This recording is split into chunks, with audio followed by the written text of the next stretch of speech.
My name is Dr. Anthony Levatino. I'm a practicing obstetrician-gynecologist and I've performed over 1,200 abortions. Today I'm going to describe a first trimester surgical abortion called suction D&C, dilatation and curettage. This is the most frequently performed abortion and is used typically from 5 to 13 weeks of pregnancy. After administering anesthesia, the abortionist uses a speculum like this.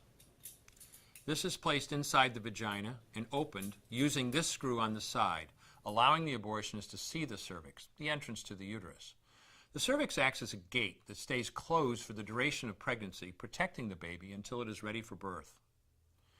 The abortionist uses a series of metal rods called dilators, like these, which increase in thickness, and inserts them into the cervix to dilate it, gaining access to the inside of the uterus where the baby resides. The baby has a heartbeat, fingers, toes, arms, and legs, but its bones are still weak and fragile.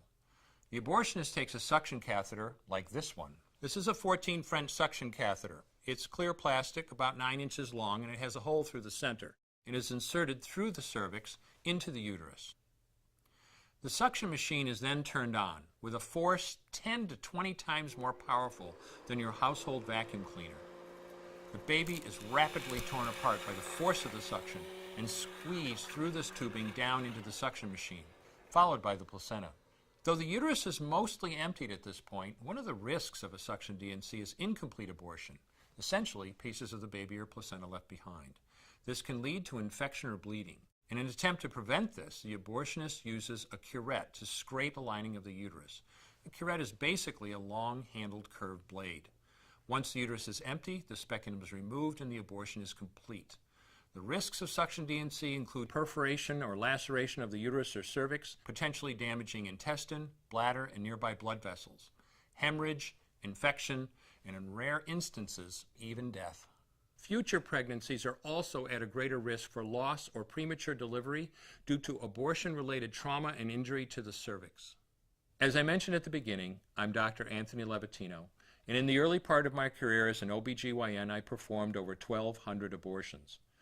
One day, after completing one of those abortions, I looked at the remains of a preborn child whose life I had ended, and all I could see was someone's son or daughter. I came to realize that killing a baby at any stage of pregnancy for any reason is wrong. I want you to know today, no matter where you're at or what you've done, you can change. Make a decision today to protect the preborn. Thank you for your time.